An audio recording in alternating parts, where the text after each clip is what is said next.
Divide 768 by 5 in a long division method.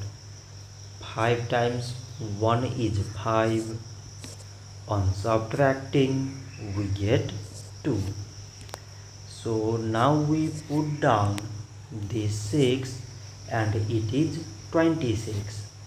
5 times 5 is 25.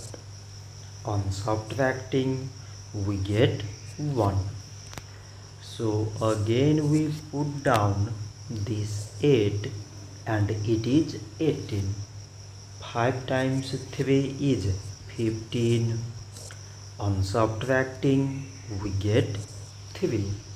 So now we have no any other number to put it down. So we take here decimal, so that we put 0. So it is 30 and 5 times 6 is 30. On subtracting, we get 0.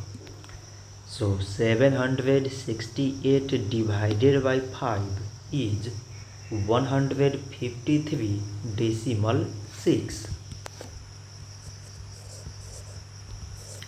So this much for today and thanks for watching.